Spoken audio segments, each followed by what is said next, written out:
Hey everyone, it's Ivan with KitBadger.com, out here to tell you about a 2-day pistol and rifle low-light course with Steve Fisher and Sentinel Concepts. The beginning of February 2022, I had the good fortune of going back to Texas, building out some guns with some Celebrity Gunworks, and then flew home, threw my stuff in a bag, and headed out that very next morning to go shoot that evening down in southern Washington with Steve Fisher. Really cool range down there, and day one was dedicated to pistol.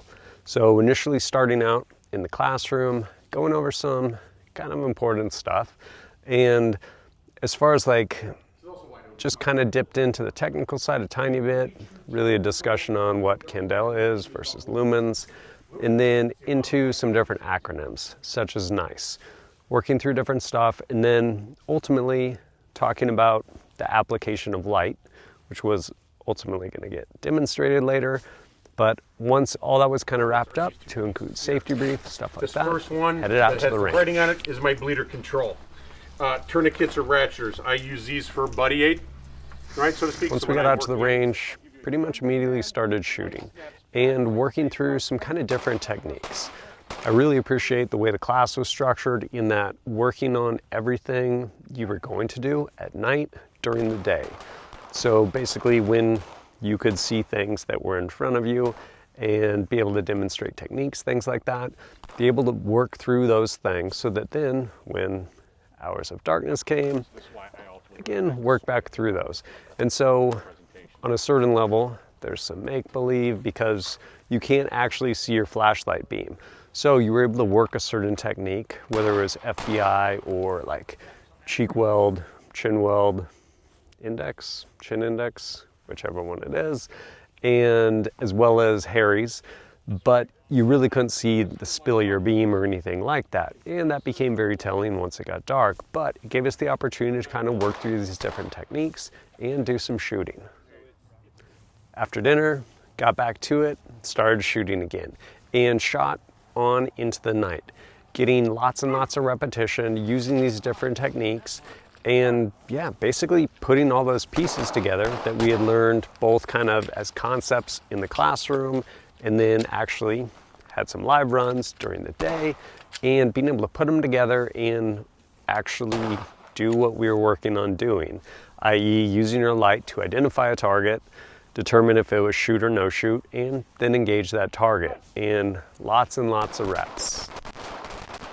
At the end of the night, even though a lot of the students were going to be there for that next day, which was Carbine, low light, there was kind of a little wrap up as far as questions, answers, and handing out coins.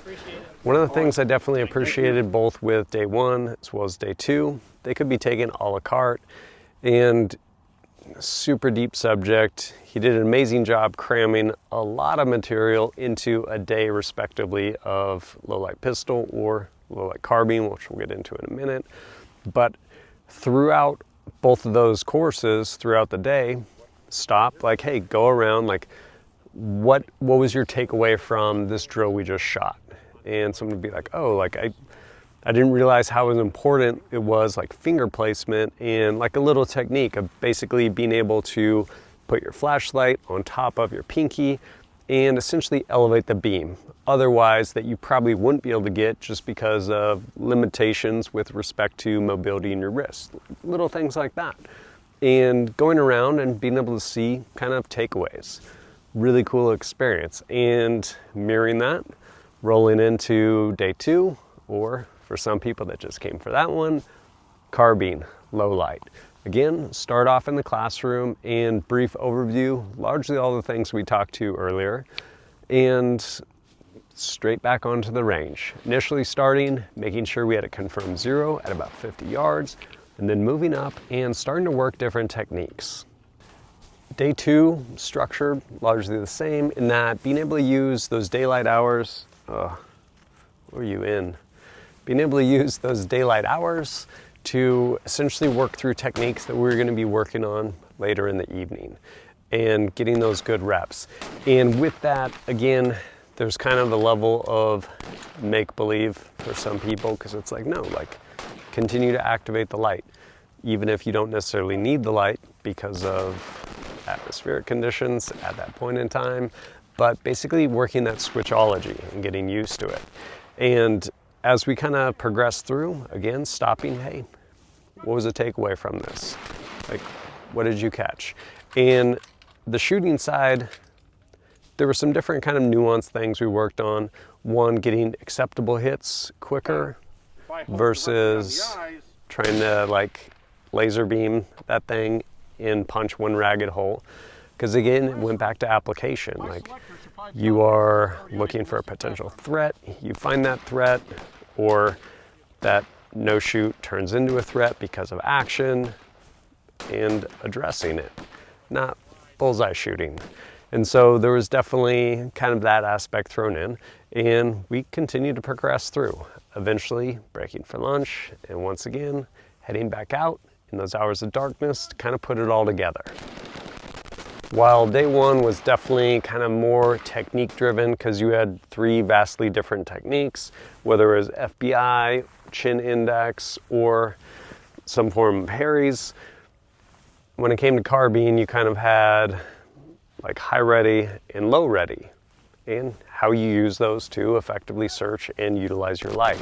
And so with that, probably kind of had more reps with the carbine, in that you're really only practicing those 2 variations, versus on shooting pistol, you had those 3 different variations.